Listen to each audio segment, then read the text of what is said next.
yani ukashuka, yani unachokikumbuka wewe mpaka ukaona sasa hapa nashuka na watu wanakimbia, yani ilikuwa ni nini? Nilishindwa kutengeneza hit song, ulikosa labda kitu gani? Ulikosa mashairi ama nini? Mashairi hayawezi kukosekana, hit song hayawezi kukosekana, isipokuwa mimi kama mwanadamu lazima nikubali kwamba mimi na makosa. Siwezi kuyaweka wazi makosa yangu. Okay. Mimi namshukuru Mungu kwamba nilikaa chini nikagundua nilipokosea.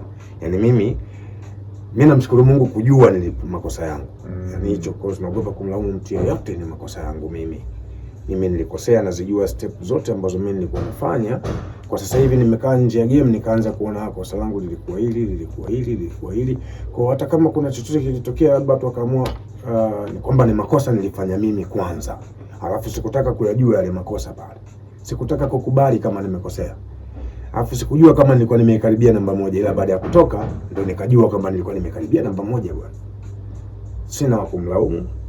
Mimi najua Mungu alinipitisha hapa ili nijifunze vitu vingine. Okay. Naam.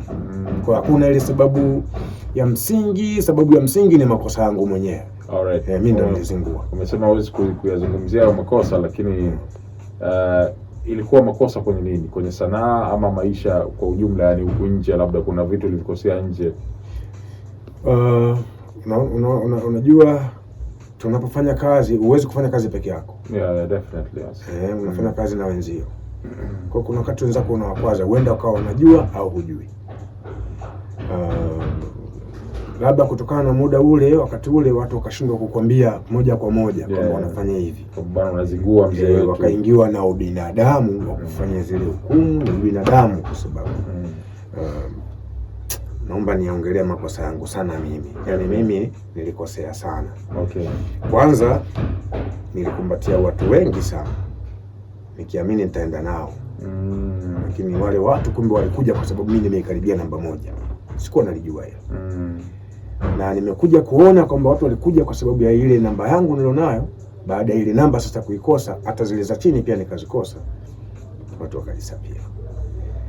Kitu kingine, kutokusikiliza ushauri au kusikiliza ushauri feki.